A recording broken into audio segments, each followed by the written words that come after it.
चाचा भतीजे ने मिलकर भारतीय जनता पार्टी की मुश्किलें इस कदर बढ़ाई है जिसे पार कर पाना अच्छों की बस की बात है। चिराग पासवान ने जहां एक बड़ा शर्त रख दिया है एनडीए में वापसी को लेकर, चाचा पशुपति कुमार पारस भी पीछे हटने को तैयार नहीं है। चाचा भतीजे ने मिलकर भारतीय जनता पार्टी की मुश्किलें इस कदर बढ़ाई है जिसे पार कर पाना अच्छों की बस की बात नहीं है। अब भाजपा करे तो करे क्या, किसे मनाए और किसे रूठने दे।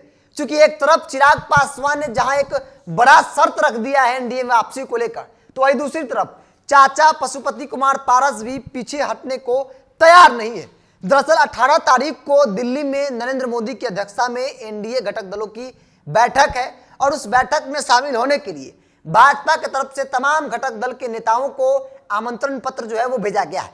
चिराग पासवान को मिला। चिराग पासवान ने कहा कि पार्टी के नेता अब तय करेंगे कि उस बैठक में जाना है या फिर उस बारे में क्या कहना है।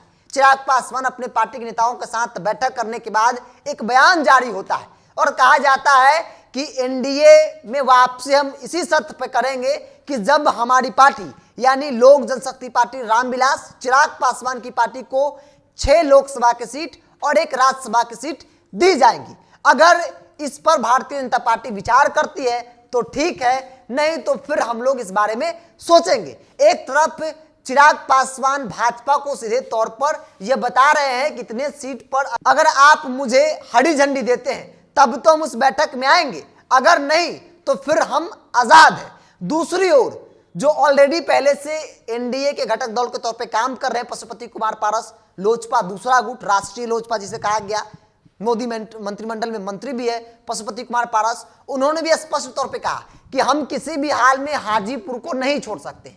दूसरी बड़ी शर्त उनकी कि जो हमारे सिटिंग सांसद है 5, उसके साथ कोई कॉम्प्रोमाइज हम नहीं कर सकते हैं। यानी कि चिराग पासवान की शर्त है तो दूसरी ओर पशुपति कुमार पारस भी अपना शर्त भाजपा के सामने रख चुके हैं कि किसी भी हाल में जो उनके सिटिंग सांसद है उनका पत्ता नहीं कटना चाहिए। वो सीट तो वो लेकर ही रहेंगे अगर वो एनडीए में रहे तो भाजपा के सामने। और भाजपा लगातार कोशिश कर रही थी कि चाचा और भतीजे में सब कुछ ठीक कर दिया जाए, लेकिन न चाचा मानने को तैयार है न भतीजा मानने को तैयार है। बीते दिन जब दिल्ली में केंद्रीय मंत्री पशुपति कुमार पारस से नित्यानंद राय की मुलाकात हुई और उस मुलाकात को लेकर पशुपति कुमार पारस ने स्पष्ट तौर पे कहा कि नित्यानंद जी आए थे और वो सब कुछ ठीक करने की कोशिश कर रहे थे, ऐसा उनकी बातों से लगा।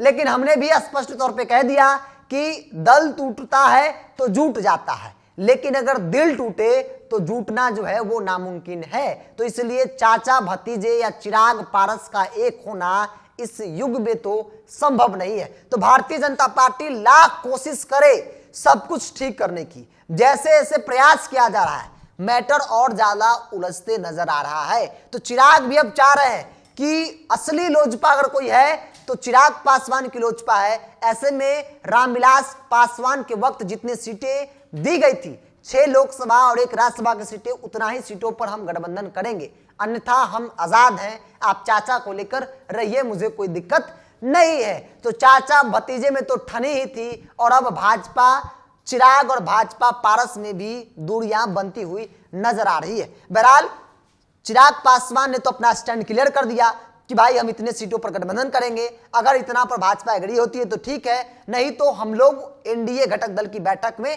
नहीं जाएंगे। वही दूसरी ओर पशुपति कुमार पारस की तरफ से यह स्पष्ट तौर पे कहा गया है कि सिटिंग सीट और हाजीपुर हम किसी भी हाल में नहीं छोड़ सकते हैं। हालांकि उन्होंने यह नहीं कहा है कि जब तक मुहर नहीं लगेगा तब तक हम जो एनडीए की घटक दलों की बैठक उसमें नहीं जाएंगे, क्योंकि वो उन्होंने कहा है कि हमें फोन भी आया है, पत्र भी आया है, हम उस बैठक में जाएंगे। लेकिन चिराग ने आंख दिखाया है भाजपा को और कहा है कि जब तक 6 और 1 के फॉर्मूले पर भाजपा एग्री नहीं होती है तब तक हम एनडीए घटक दल की बैठक में नहीं जाएंगे। बहरहाल आप क्या सोचते हैं इस विषय को लेकर, अपनी प्रतिक्रिया कमेंट्स बॉक्स में जरूर रखिए। अगर आप मेरे वीडियो को यूट्यूब पर देख रहे हैं तो चैनल को सब्सक्राइब कर ले, फेसबुक पर देख रहे हैं तो पेज को लाइक कर ले और फॉलो कर ले।